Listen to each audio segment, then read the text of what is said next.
Shalom! Você está no podcast Exegese e Exposição. Exegese on demand para você. Aqui é o Davidson Bignon. Eu sou mestre em Ciências da Religião, professor de Exegese Bíblica no seminário, pastor congregacional e também publisher editorial. Eu ajudo pastores e líderes cristãos a fazer estudos bíblicos na igreja sem ter problemas com interpretações erradas. Então, se você está pensando em compreender a sua Bíblia com segurança, não deixe de assistir a mais episódios como este aqui. Muito bem, então assine o canal, acione o sininho, curta, comente e também compartilhe. Você poderá me dar uma força me ajudando a ampliar o alcance com os estudos bíblicos de qualidade na internet.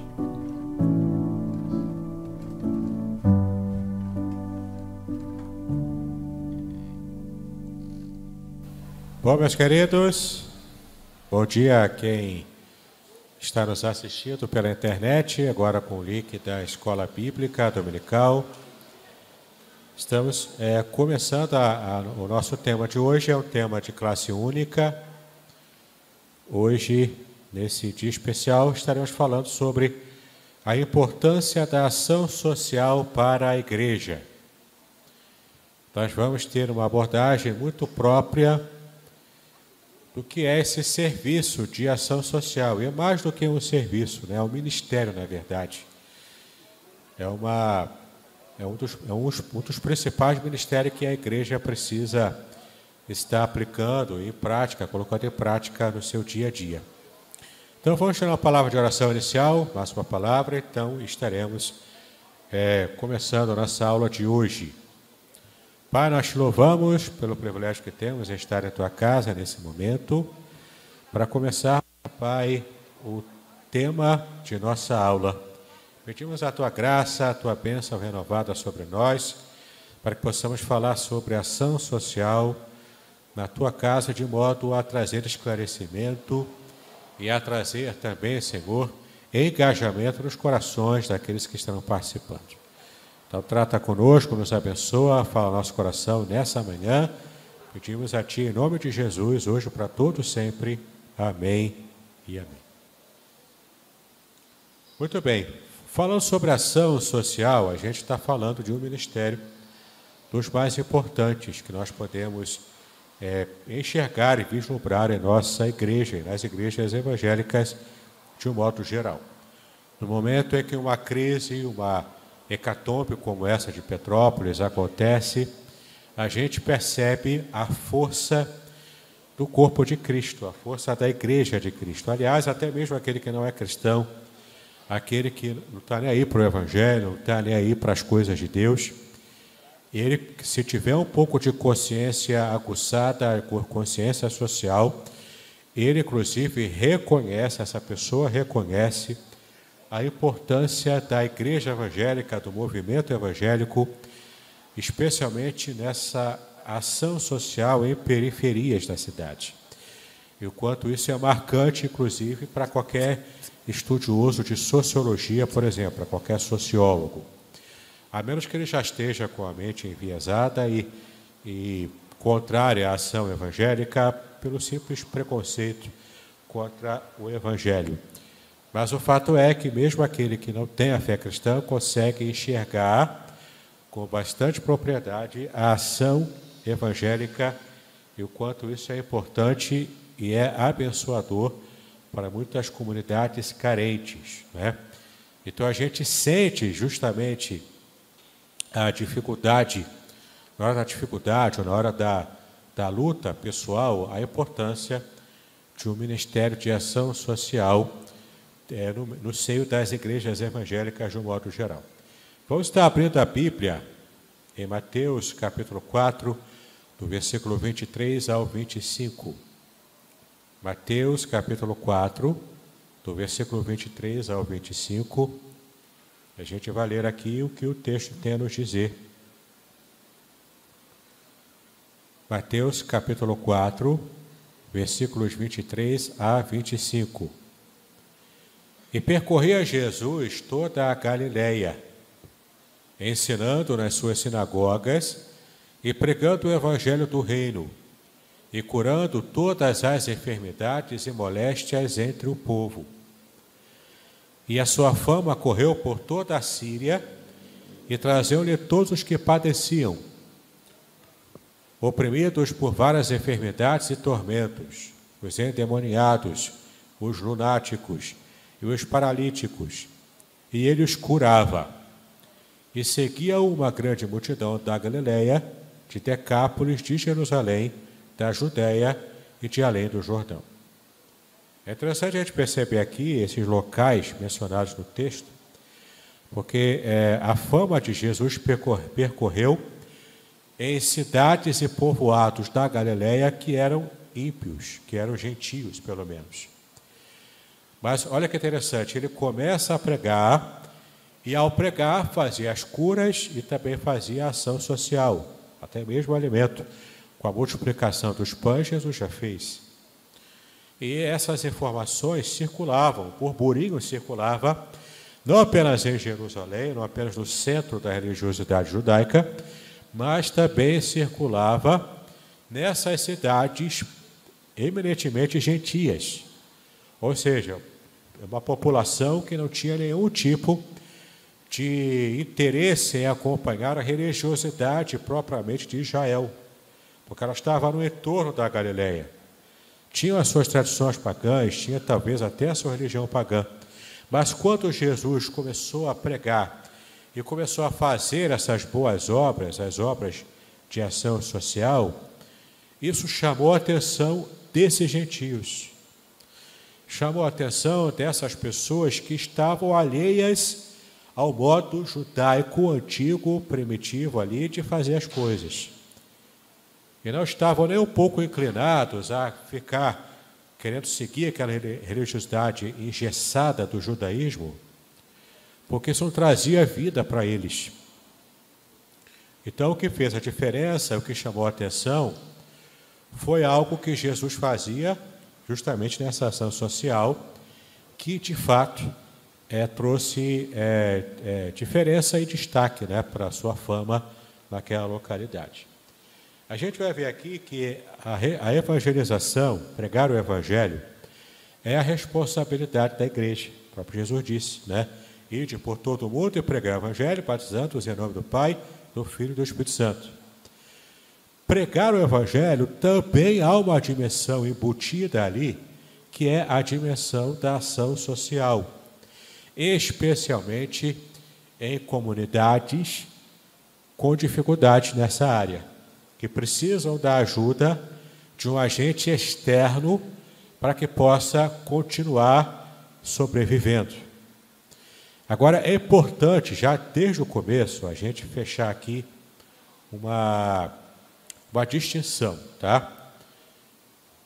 Nos meios católicos romanos, inclusive no meio evangélico já tem uma vertente desse meio católico romano, começado lá.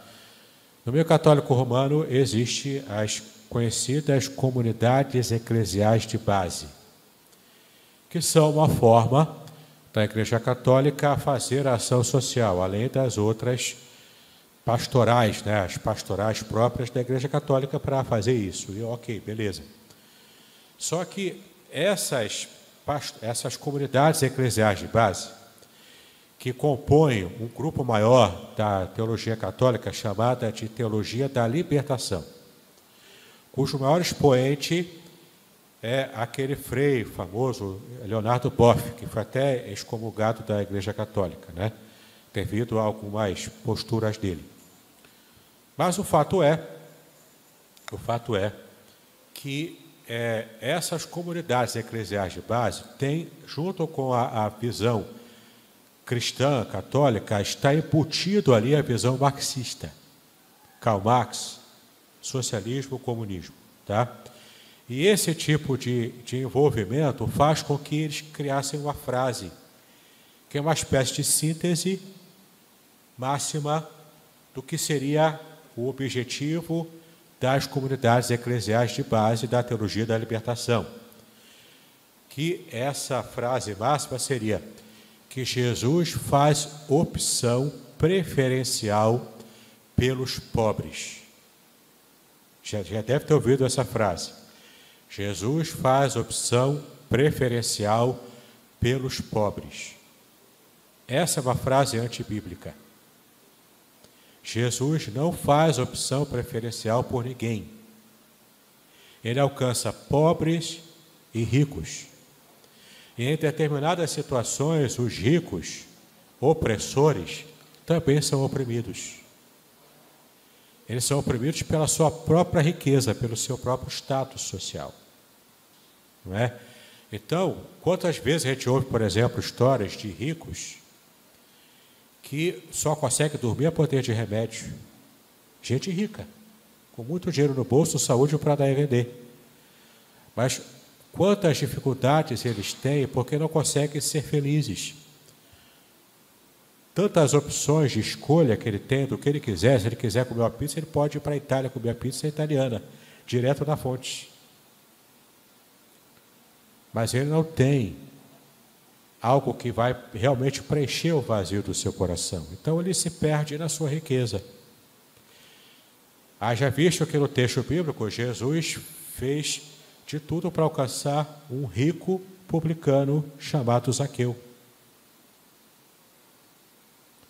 Então, é falaciosa essa ideia de que Jesus só faz opção pelos pobres. É claro que como Jesus andava no meio dos pobres da Palestina, é lógico, a maior parte da sua ação foi entre esses pobres. Mas Jesus não tinha preconceitos com quem tinha dinheiro e tinha status social, inclusive. Ele, inclusive, foi ali almoçar com o sumo sacerdote, com o sacerdote, aliás, né? Que ele foi, inclusive, muito mal recebido. Mas ele estava lá. Então, já quero deixar de cara uma diferenciação sobre essa ideia, que é uma ideia estranha ao que está revelado na Bíblia. Tá bom? Jesus não faz acepção de pessoas. Ele não faz uma opção preferencial por uma classe social. Ele quer atingir a todos. Ele quer abençoar a todos. Seja pobre, seja rico, seja de uma raça é humana, né? Mas seja de uma característica social que a gente fala popularmente que é raça negra, raça branca, caucasiana, né? Jesus não faz diferenciação. Não faz. Tá? Seja etnia, seja cor, seja língua, seja sexo, se é homem ou mulher, ele não faz opção por nenhum deles. Não faz acepção de pessoas, ele quer alcançar a todos nós. Tá bom? Portanto, mesmo o braço evangélico, que é conhecido hoje como a teologia da missão integral, no meio evangélico, muito propagada por alguns pastores que são que fazem essa proposição da missão integral. Por exemplo, o pastor Ariovaldo Ramos, não é? Ele também está perfeitamente alinhado com a visão marxista. Então, eu não estou colocando juízo de valor sobre a visão marxista ou não, porque tem alguns irmãos que seguem essa visão. Eu tenho uma visão diferente, mas tem irmãos que seguem, e é perfeitamente legítimo. A questão aqui não é essa. A questão aqui é a gente entender o que é a ação social na Bíblia e para a igreja hoje, no modo contemporâneo, sem que a gente seja contaminado por visões ideológicas, seja de esquerda, de direita, que são estranhas ao revelado na Bíblia. Tá? Bom, feito essa ressalva, vamos então seguir com o conteúdo propriamente bíblico, né? Como a Bíblia vê essa questão da ação social, desde o Antigo Testamento, no Novo. Vamos falar um pouquinho também sobre a história da igreja, um pouquinho só, bem en passant, sobre alguns aspectos mais relevantes de ação social entre líderes eclesiásticos, tá bom? E até chegar, falar um pouquinho também da nossa prática e o nosso compromisso na ação social aqui em nossa igreja local, da Igreja do Barreto, tá bom? Nós temos, inclusive, a nossa igreja conta com uma grande bênção, né? Nós temos aqui irmãs que são agentes sociais como profissão, não é? Elas fazem fazem dessa ação social a sua própria profissão. Então, são profissionais em perceber, catalogar e ajudar perfeitamente pessoas carentes que venham aqui, né? Buscar não apenas a bolsa, mas também receber o auxílio, não é? Que nós damos aqui. Muito bem. Separando, então, o termo ação social, a expressão ação social, de meramente um serviço social. A ação social é sistemático, é uma ação sistemática, tá? Ou seja, é algo programado, é algo sistemático para que, de fato, ajude alguém que precisa dessa ajuda, dessa assistência. E o serviço social pode ser algo apenas de ímpeto, né? De você ver uma situação que precisa de uma intervenção e você tem como atender essa intervenção e faz ali, acabou, você não tem uma ação sistemática na vida daquela pessoa que você fez uma ajuda esporádica. Essa ajuda esporádica é um serviço social que você fez, mas não é uma ação social propriamente dita. Uma ação social requer planejamento, requer preparo, não é? E também requer uma certa dose de organização para que a pessoa que está sendo assistida possa ter o mínimo de garantia de que ele pode contar com aquela mesma ajuda no mês seguinte e no outro mês, até que, de fato, ela consiga se reerguer e sair daquela situação de necessidade social, não é? Isso aí é o nosso objetivo, na verdade, não é? Não é ficar eternamente mantendo as pessoas sempre recebendo o auxílio. Vai receber o auxílio enquanto for necessário receber, mas, dentro do possível, alcançar uma espécie de autonomia para deixar de receber o auxílio, porque ela já estará melhorando de vida, não é? Esse é o nosso maior objetivo. É manter a ferro e fogo sempre, né? Alguém preso a essa visão meramente assistencialista. Bom, fé e obras se complementam inseparavelmente na vida daquele que vive para Jesus. Tiago é o autor que mais escreveu isso em sua carta. Ele foi enfático. Ele disse que a fé sem obras é morta. Portanto, eu não posso dizer que eu tenho muita fé em Jesus, que eu verei quase um anjo, não é? Aqui na igreja, se eu não tenho uma ação efetiva para abençoar com as minhas obras, abençoar vidas, praticar com as minhas obras, né? De fato, o que eu professo crer, isso vai tornar a minha fé vã. É Tiago que diz isso. E a ênfase de Tiago foi tão grande, a ponto que Martinho Lutero, por ocasião da Reforma Protestante, ele considerava a Epístola de Tiago uma epístola de palha, porque ele dava muita ênfase às obras.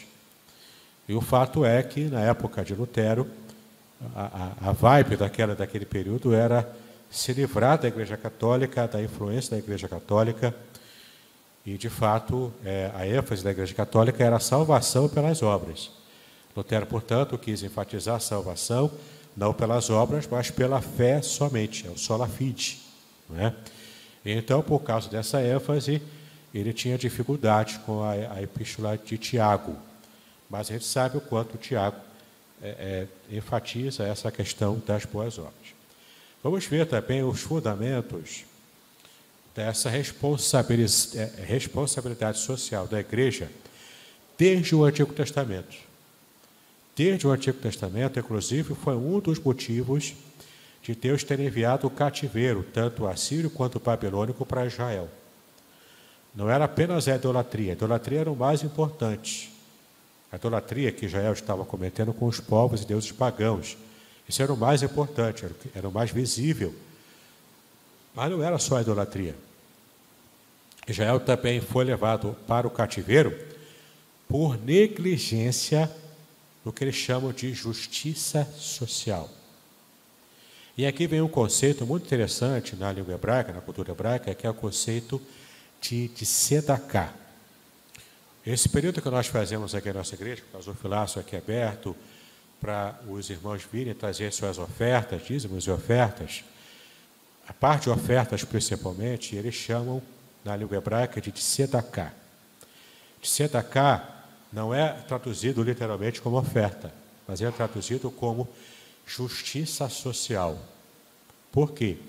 Porque todo o resultado das tzedakahs que se levantam nas sinagogas judaicas, ele é juntado e é revertido em uma ação social que é entregue, essa ajuda financeira é entregue ou pela própria instituição que a sinagoga mantém, se ela mantém, ou se não mantém, uma instituição que ela confia para que possa oferecer essa justiça social para as pessoas carentes.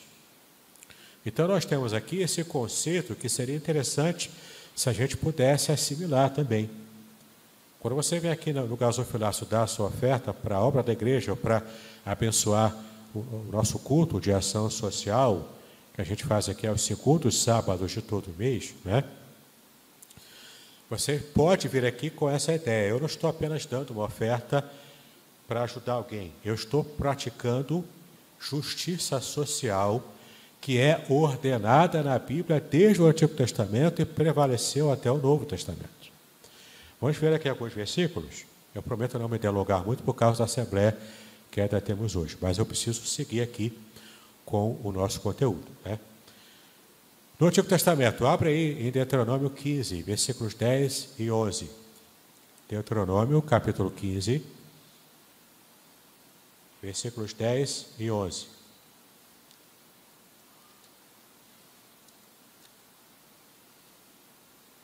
Deuteronômio 15, versículos 10 e 11.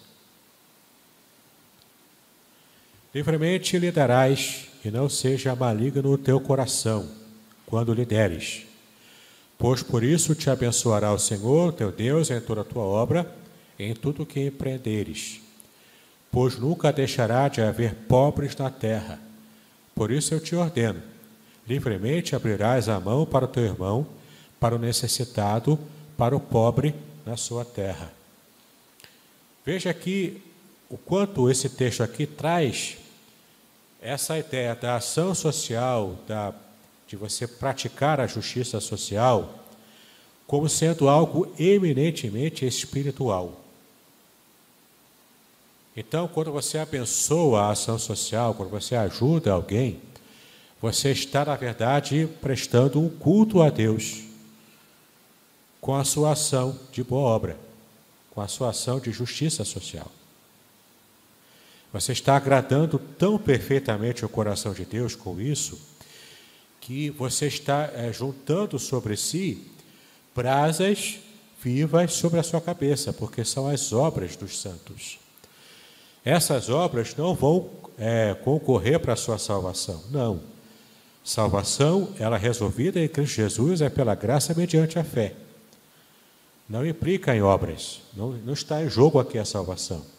Mas está em jogo o fato de você, como cristão, já salvo em Cristo, você está agradando o coração de Deus com a sua ação de justiça social. Tem outros versículos aqui que depois eu posso passar por Chile para quem desejar, mas eu vou tentar acelerar um pouco porque eu estou preocupado com o nosso horário, né? Mas vamos lá.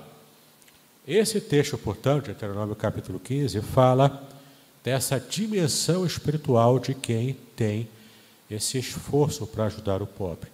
E é muito interessante a gente perceber o quanto a lei de Moisés especificava claramente o que devia ser feito.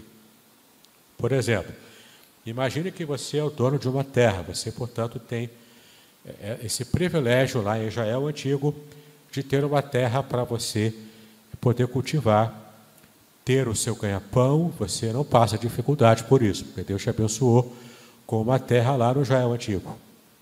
Ok? Imagine isso. Mas nem todos tinham essa bênção. Nem todos tinham o meio de poder garantir a sua subsistência. O que a lei prescrevia? A lei de Moisés, o que ela prescrevia? de que você que tem a bênção de ter uma terra para cultivar, quando for o dia da colheita, era um dia específico, a época específica da colheita, fazia inclusive a festa da colheita. A festa dos tabernáculos era naquele período. Então, é o momento em que o dono da terra vai poder passar a foice e colher. Nesse trabalho de colheita, quando os empregados do dono da terra passavam a foice, do trigo que faz o pão, né? Era uma espécie de espiga, o trigo, que ficavam no caule e que passava-se então a foice no caule, para depois retirar as espigas.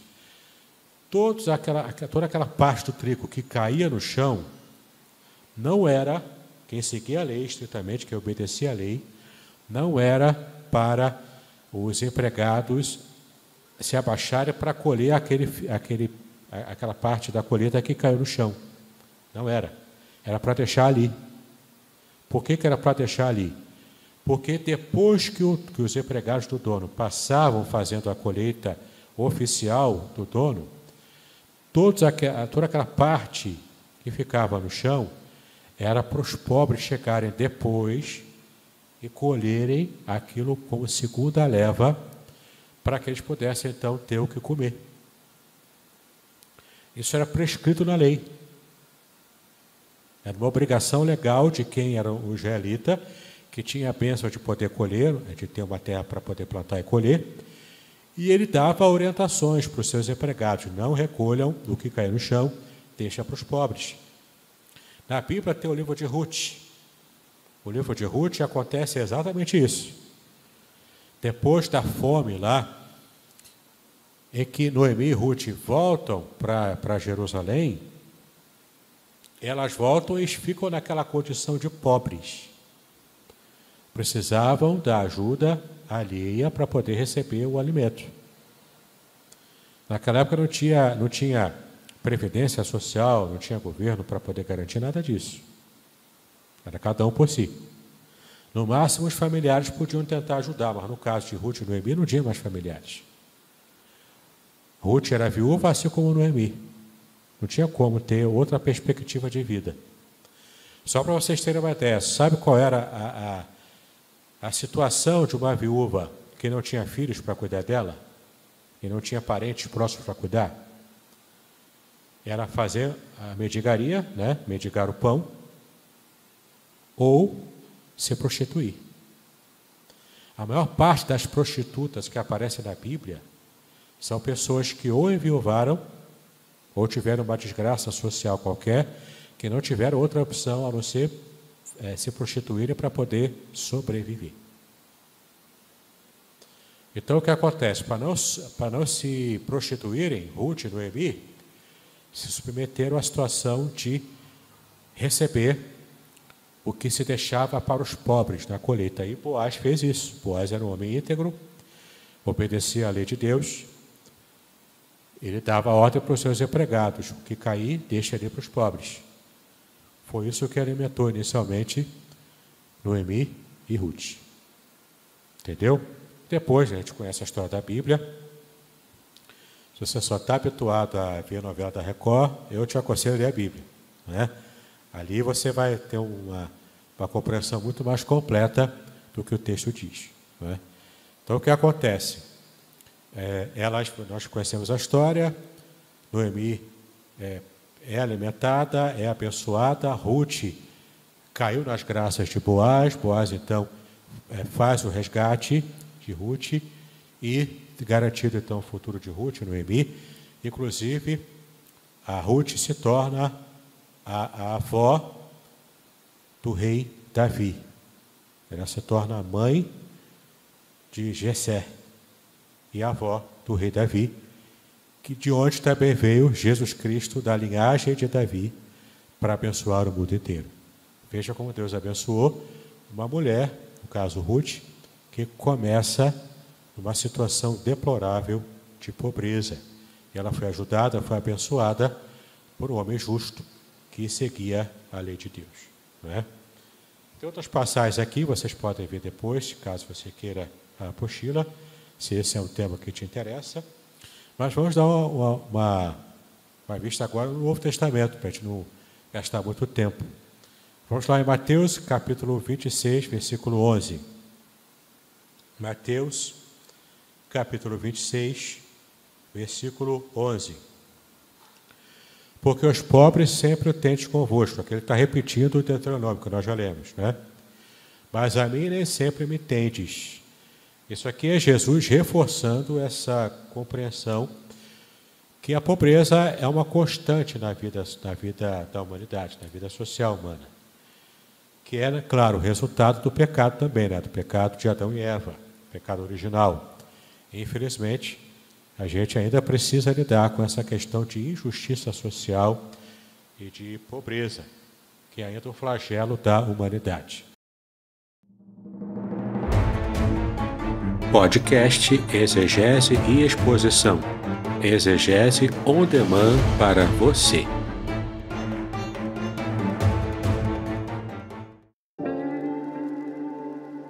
Shalom!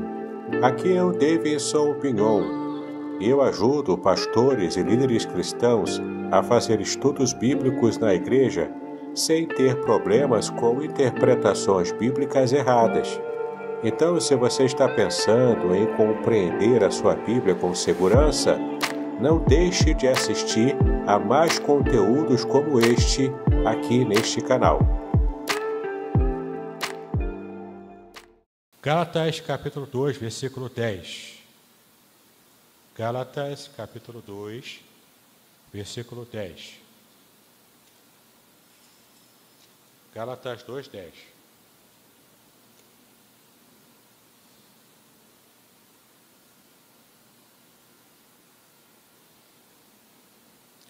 Recomendando-nos somente que nos lembrássemos dos pobres e que também me esforcei por fazer. Aqui é Paulo falando dessa necessidade de ajuda aos pobres. Inclusive, na igreja de Jerusalém, tinha uma dificuldade ali envolvendo essa questão de ação social. A gente vai falar um pouquinho sobre isso agora aqui. Vamos abrir Atos, capítulo 2, do versículo 43 ao 46. Atos 2, 43 a 46.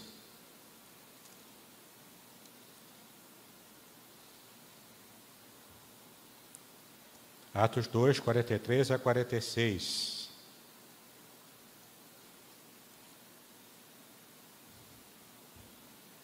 Eu vou ler a partir do 42, né, para poder ficar completo aqui, é perícope. E perseveravam na doutrina dos apóstolos e na comunhão, no partir do pão e nas orações. Em cada alma havia temor, e muitos prodígios e sinais eram feitos por intermédio dos apóstolos. Todos os que creram estavam juntos e tinham tudo em comum. Vendiam as suas propriedades e bens, distribuindo o produto entre todos, à medida que alguém tinha necessidade. Veja aqui o versículo 45. Distribuía com todos da comunidade, à medida que alguém tinha necessidade dentro da comunidade. E aqui também vem uma ressalva. Muitos movimentos no Brasil, movimentos sociais, alguns até protagonizados por freis católicos, né? Criaram comunidades assim, comunidades de ajuda mútua, né? Existem até hoje acampamentos assim. Hoje é feito por alguns do movimento Sem Terra, enfim, né? Eles fazem os movimentos para poder se organizarem e se ajudarem mutuamente. Aí você pode perguntar, ok, mas na história do Brasil, inclusive pela minha editora Contextualizar, eu publiquei um livro que é Movimentos Sociais, feito por um historiador cristão, pastor também, amigo do pastor Hidauro, e ele descreve justamente o movimento social católico e que terminou pessimamente, né? Porque terminou com um massacre nesse movimento social. Por quê? Porque eles tentaram fazer esse grupo aqui, desse conjunto, né, de ajuda social, com o viés também político na época, e se não me engano foi na época da ditadura que isso aconteceu. Então a ditadura veio com toda toda a força contra esse movimento social. Mas a questão não é essa, não é apenas essa questão política. É a tentativa romântica até que o ser humano tem de que ele pode criar um movimento como esse sem ter nenhum tipo de problema no auge do seu movimento. Por quê? Porque ele acha que o ser humano, ele é plenamente, especialmente o pobre, ele é cheio de virtudes. Só por ser pobre ele é virtuoso, não é? Então acha que nenhum tipo de problema pode acontecer em movimentos assim. Não é verdade. Por que na igreja primitiva deu certo? É um detalhe que muitas vezes nos escapa. Por que esse movimento da igreja primitiva deu certo durante aproximadamente 100 anos? E depois dos 100 anos não deu mais certo esse movimento. Por quê? Porque na igreja primitiva eles estavam, o texto bíblico diz, eles estavam cheios do Espírito Santo. O problema de movimentos meramente sociais, que acham bacana, acham bonito, de fato é bonito, é bacana, mas é tentar reproduzir esteticamente o movimento sem estarem cheios do Espírito Santo. Não tem como dar certo se não há o elemento do Espírito Santo agindo e abençoando aquele movimento. A intenção é até boa, mas precisa do elemento principal. É a ação do Espírito Santo em plenitude para todos aqueles que estão fazendo parte desse movimento, dessa comunidade. Entendeu? Por isso que deu certo para a igreja primitiva durante 100 anos, que é aproximadamente uma geração. Na geração seguinte, já não tinha como fazer desse jeito. O povo já não vivia mais com tudo em comum, porque a evolução histórica levou para um outro caminho. Entendeu? Por isso que não vivemos hoje com tudo em comum. Cada um tem a sua propriedade, tem a sua casa, cada um tem a sua individualidade, e a igreja percebe, tem essa sensibilidade espiritual para perceber necessidade entre os irmãos da igreja, e então ela se movimenta com a ação social, com a ação comunitária, para de fato alcançar algumas pessoas que precisam dessa ajuda. Entendeu? Então é muito importante a gente perceber também esse detalhe da evolução histórica, e não sei vocês, mas eu às vezes eu perguntava, antes de saber a resposta, né, claro, como é que a igreja primitiva vivia assim, dava tudo certo, era essa bênção toda, e hoje a gente tenta fazer, tantos tentaram, e não conseguem. Dá sempre errado, sempre termina mal, não é? Por causa desse elemento principal, essa é a chave, que a gente muitas vezes não se apercebe, que é a chave do Espírito Santo agindo em plenitude em todos os elementos desse grupo na época da igreja primitiva, não é? Quem sabe o dia, se estivermos plenos do Espírito Santo, quem sabe isso aqui pode se repetir na história, não é? Depende da ação de Deus na nossa vida. Então eles tinham, olha só, o que eles tinham? Tem mais versículos aqui, mas eu vou ficar só com isso. O que eles tinham? Eles perseveravam em quê? E essa palavra, esse texto, o pastor Daro já pregou várias vezes aqui, né? Eu vou só pontuar, portanto, porque nós já temos bastante conhecimento sobre esses detalhes do que o pastor Daro já pregou aqui, de Atos 2, 42. A 42 até o final, né? Eles perseveravam na doutrina dos apóstolos, ou seja, tinham um parâmetro, tinha uma base. Não era uma coisa ao léu, não era uma coisa jogada de qualquer maneira. Não era apenas fazer a ação social pela ação social. Eles tinham uma base. Qual era essa base? A base doutrinária vinda dos apóstolos. Eles eram a chave e a base de todo o conteúdo do que essa comunidade especial, que tinham tudo em comum, do que eles estavam fazendo. Baseados na doutrina dos apóstolos e na ação direta do Espírito Santo na vida de todos eles. Mesmo assim, deu problema, né? Lembra de Ananias e Safira? Mesmo com o grupo cheio do Espírito Santo, tinha um lá que não estava cheio do Espírito Santo, e a coisa ficou ruim para eles, né? Ananias e Safira, esposa e esposa e mulher, né? Tentaram enganar lá o povo lá, vamos dar aqui a nossa oferta aqui, do que a gente vendeu aqui, para ficar com tudo em comum aqui com vocês também. Mas retiveram parte do que deviam ter dado. Eram obrigados a dar? Não. Mas o problema não era isso. O problema é que eles queriam manter aquela imagem de que, olha, nós temos também tudo em comum com vocês, mas vamos guardar aqui em segredo, ninguém precisa saber, e a gente tem como ter um lucro caso não dê certo esse movimento aqui.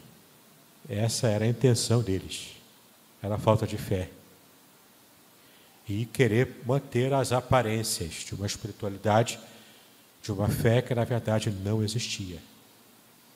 Isso trouxe problemas, entendeu? Mesmo numa comunidade cheia do Espírito Santo, como era a comunidade da igreja primitiva.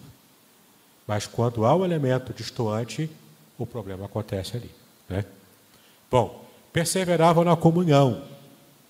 Como viviam juntos, tinham tudo em comum, faziam tudo juntos, não é? Comiam juntos, saíam para trabalhar, mas depois voltavam e viviam naquela comunidade, tudo junto.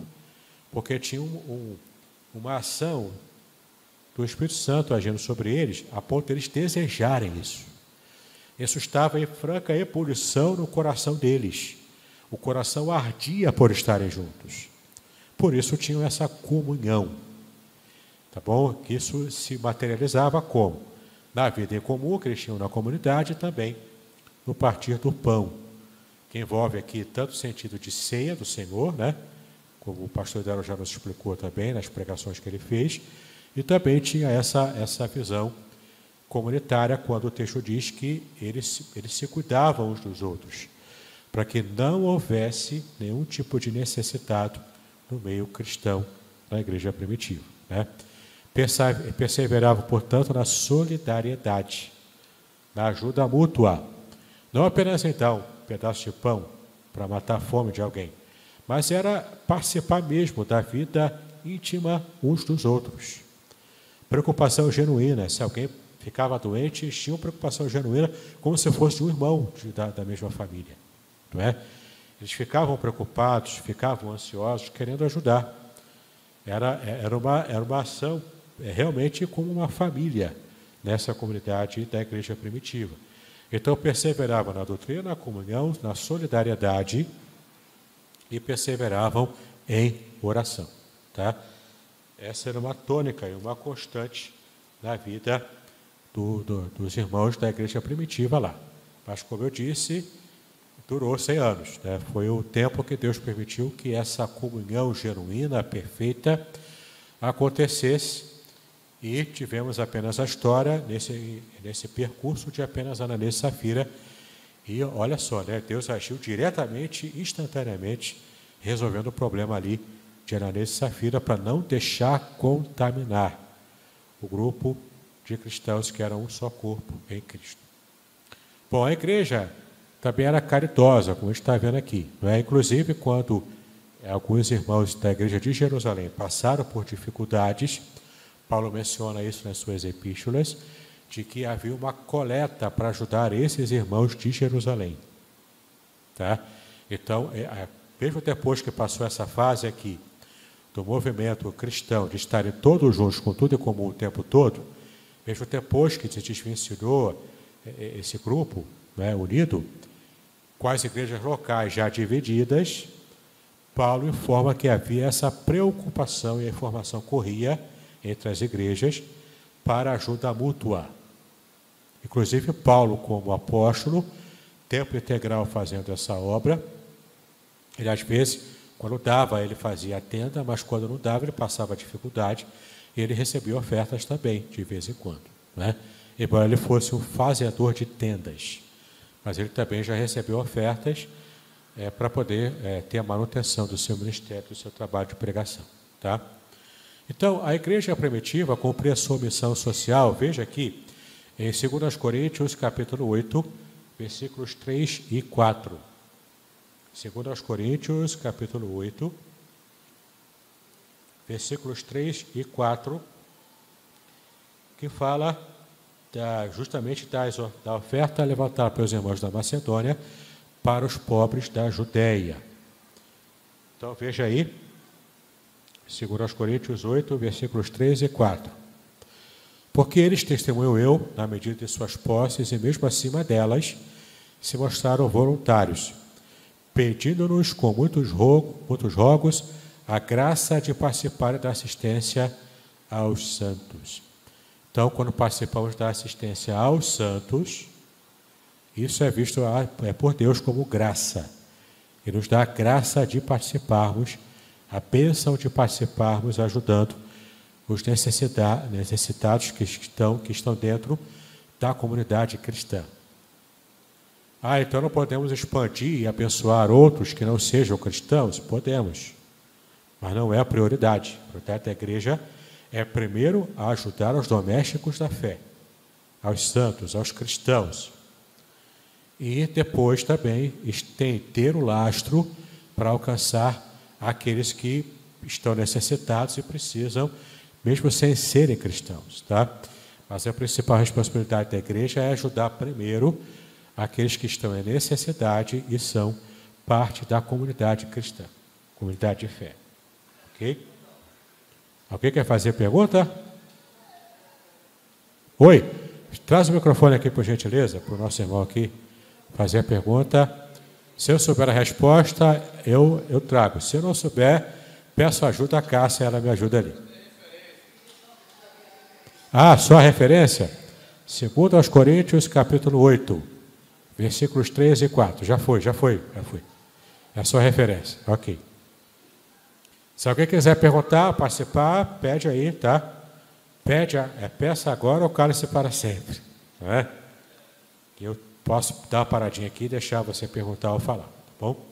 Cássia, principalmente, pode participar com a gente aí, tá? Olha só.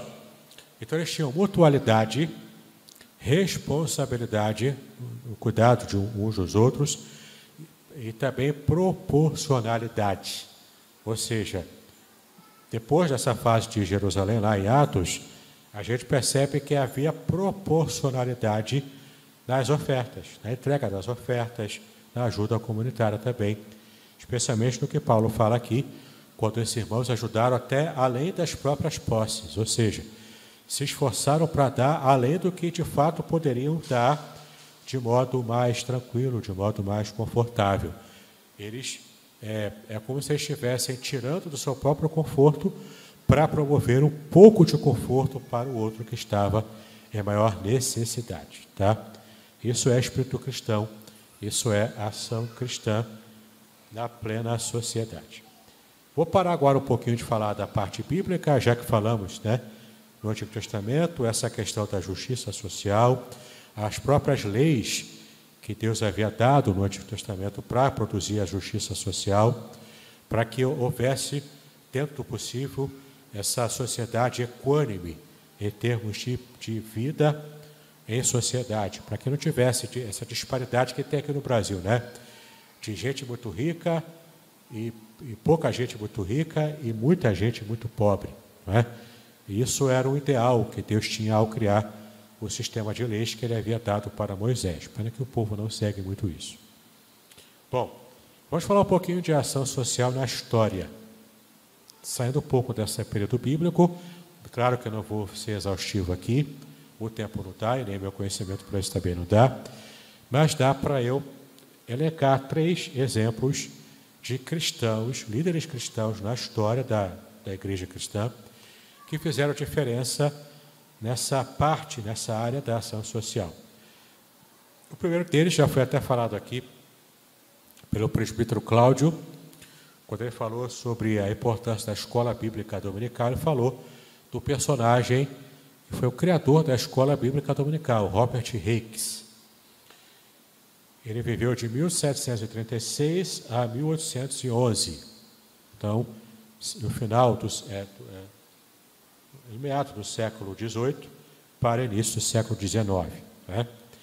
Ele era um filantropo inglês e leigo anglicano, conhecido por sua promoção de escolas dominicais, precursoras da educação pública e até 1831, tendo educado 1.250.000 crianças.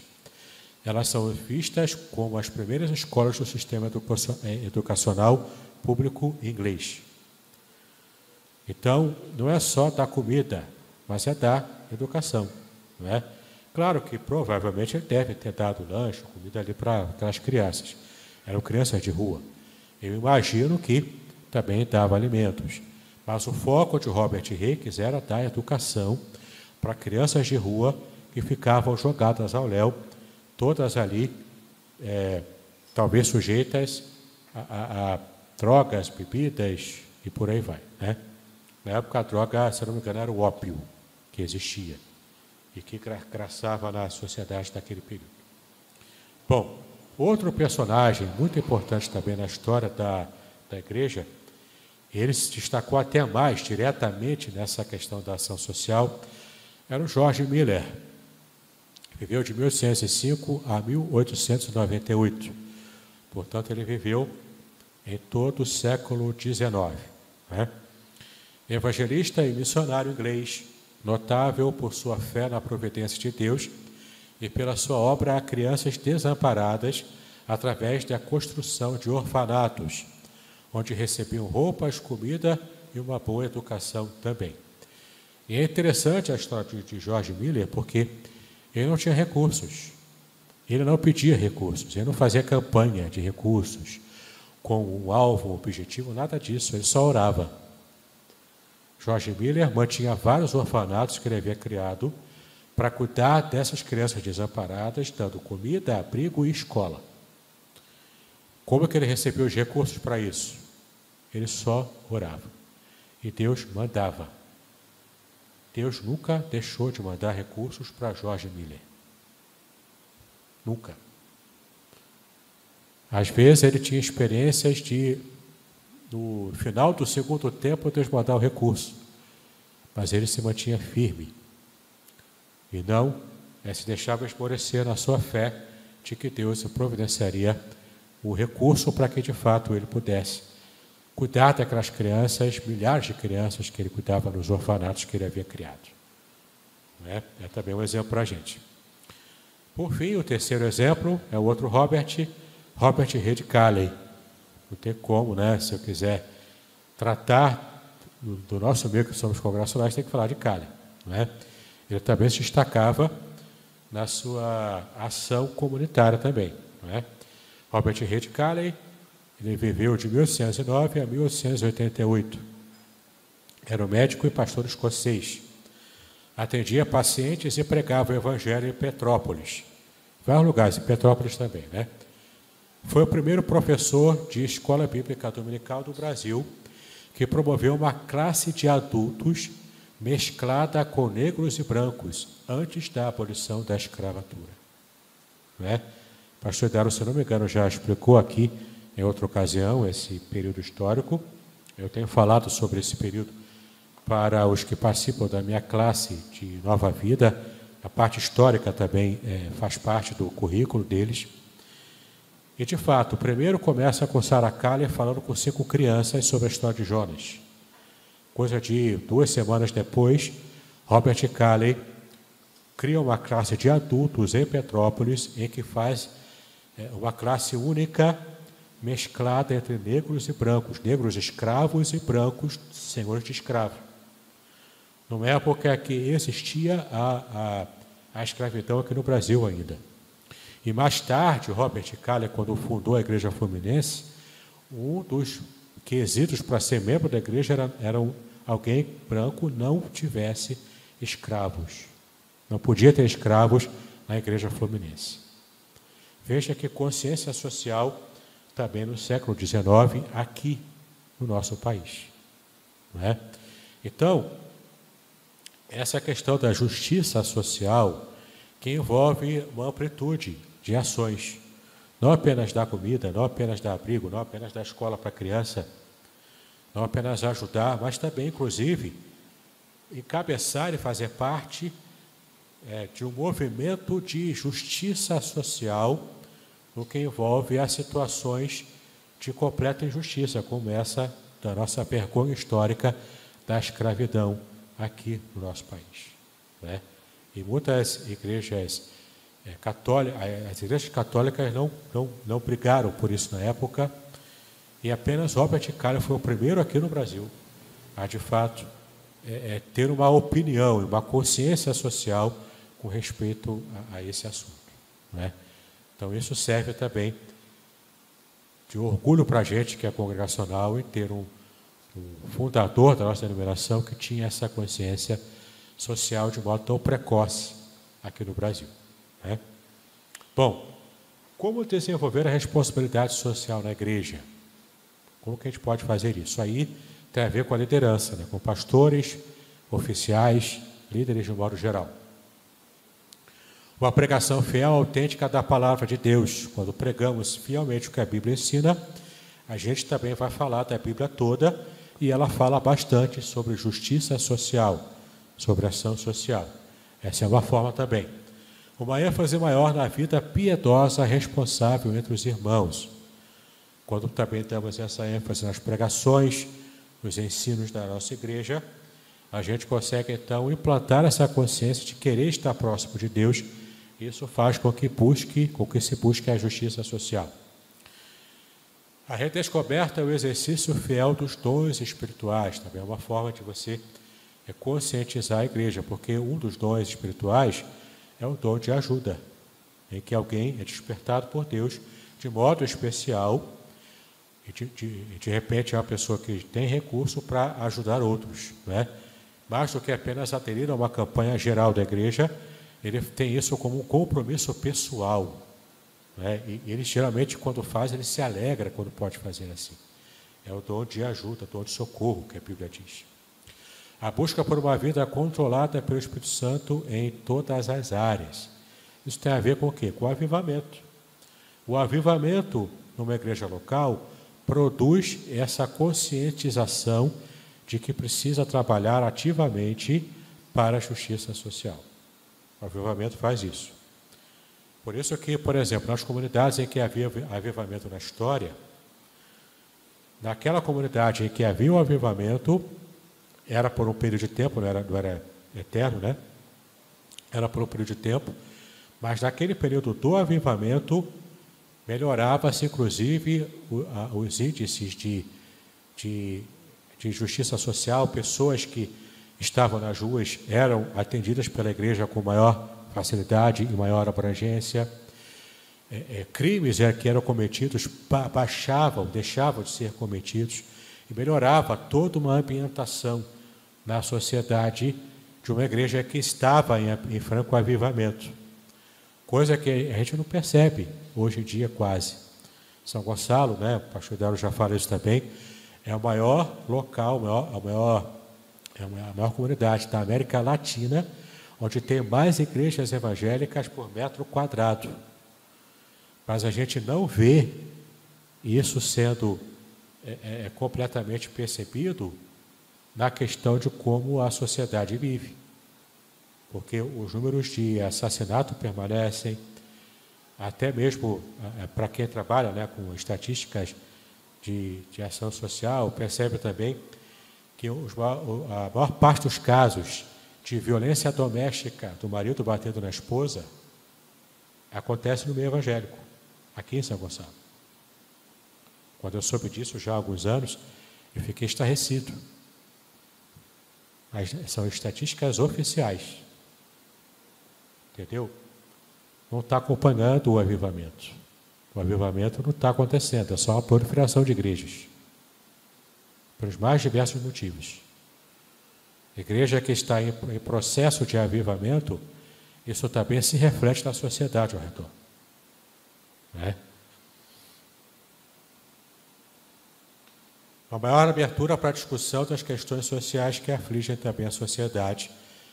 É uma forma mais direta da igreja ampliar os seus horizontes para discutir e também para conscientizar as pessoas de que é necessário que a gente tenha essa consciência de justiça social, e nós não podemos mais ser omissos. Isso passa até mesmo nessa fase desse ano, que é o ano de eleições. A igreja precisa também se engajar nisso, se envolver nisso. Não digo fazer uma escolha política partidária, não me refiro a isso. Não me refiro a a você levantar a bandeira de um candidato e levar isso à frente. Não é isso que eu estou dizendo. Muito menos trazer candidato para falar aqui no púlpito da igreja. Pelo amor de Deus, não é isso.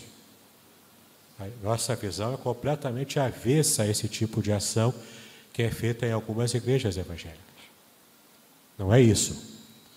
Mas é talvez ajudar o nosso povo a ter uma percepção mais consciente do nosso papel na sociedade, inclusive escolhendo com responsabilidade aqueles que nós escolheremos para líderes nacionais e locais. Então é importante a gente também ter essa preocupação no nosso meio, na nossa igreja. Tá bom? Então, para fechar aqui, eu vou ler com vocês Marcos 16, 15 e 18, a 18, que fala sobre a missão da igreja, que inclui não apenas a proclamação do Evangelho, mas também a assistência aos pobres, a cura dos enfermos e a libertação dos oprimidos pelo diabo. Aliás, esse texto aqui é o que o Senhor Jesus mais fazia, né? É interessante a gente ler como Marcos 16, de 15 a 18, fala que era o modus operandi de Jesus quando saía pregando a sua mensagem, né? Vamos abrir aqui Marcos 16, de 15 a 18. Olha só que interessante o texto.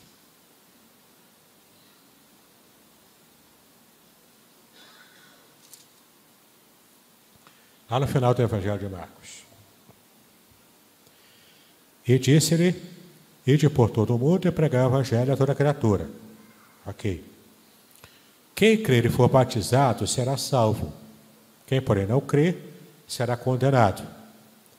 Estes sinais hão de acompanhar aqueles que creem. Ou seja, não é essa a ênfase principal. A ênfase principal é a pregação e o batismo. Mas os sinais acompanham aqueles que crerem. Está intimamente ligado, embora não seja a missão mais importante. Mas está intimamente ligado, né? Em meu nome farão o quê? Expelirão demônios. Aqui está implícita uma ação social de libertação àqueles que estavam, talvez anos, escravizados por demônios. Isso também tem uma dimensão social aqui, e não apenas espiritual. Falarão novas línguas, pegarão em serpentes, e se alguma coisa mortífera beberem, não lhes fará mal. Se impuserem as mãos sobre enfermos, eles ficarão o quê? Curados. Uma outra dimensão da ação social da Igreja de Cristo, isso é a promessa que o próprio Senhor Jesus nos deu, é da ação de cura. E aqui é cura miraculosa, é cura espiritual mesmo. Na vida dos enfermos que têm enfermidades físicas. A gente, às vezes, torce o nariz, né, para falar disso, porque tem tanto exagero aí no meio evangélico, né? Tantos abusos nessa área, muito charlatão que vai surgindo e vai pregando e vai enganando o povo. A gente quer se distanciar dessa imagem. E a gente não prega sobre isso. E algumas igrejas mais radicais pregam até contra essa ação do Espírito de curar pessoas. Nós não podemos fazer assim. Nós cremos em um Deus que é vivo e que age ainda hoje e usa a sua igreja para curar vidas, para abençoar vidas, para libertar vidas. Não é fazer disso um espetáculo público no meio do culto.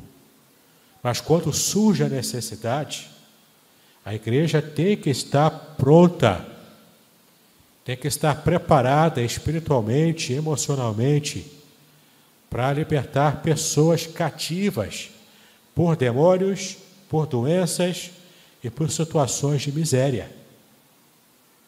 É papel da igreja assim ajudar. Todos esses sinais seguem aqueles que inicialmente creem. E se isso não acontece, está havendo algum problema no nosso modo de vivenciar o Evangelho de Cristo. Entende? Só com o poder de Deus que a gente consegue fazer a diferença nesse mundo. Ser sal da terra e luz do mundo. Só com o poder de Deus. A gente tem um trabalho de ação social organizado, mas essa igreja não consegue resolver o problema de fome e miséria de todo mundo desse bairro, nem do Rio de Janeiro. Pior ainda no país todo, do mundo inteiro, então, nem se fala. Sozinho a gente não consegue. Pela nossa própria força a gente não consegue. Mas com o poder de Deus, nós fazemos a diferença no nosso nível de alcance, que pode ser ampliado pelo próprio Deus. E quem sabe, a gente pode fazer a diferença alcançando outras comunidades de fé cristã, para que cada uma possa fazer essa influência dentro do seu próprio círculo de atuação. E a igreja vai ser ainda maior na sua ação social, na sua vida e influência benéfica sobre esse mundo, mais do que ela já é. Ela já é bênção, mas podemos ser uma bênção ainda maior.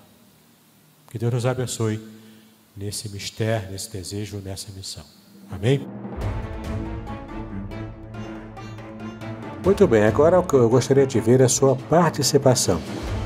Entre em contato comigo, compartilhe a sua experiência comigo e quem sabe até se você enviar em formato de áudio, eu possa aproveitar a sua experiência para apresentar no próximo episódio do podcast Exegese e Exposição. Eu sou Davidson Bignon e eu ajudo pastores e líderes cristãos a fazer estudos bíblicos da igreja, sem terem problemas com interpretações erradas. Se você então está pensando em compreender a sua Bíblia com segurança, não deixe de assistir a mais episódios como este aqui. Então, assine o canal, acione o sininho, curta, comente e também compartilhe. Ajude-me a ampliar o alcance com estudos bíblicos de qualidade na internet. Que Deus abençoe os seus estudos, paz e bênçãos sobre a sua vida.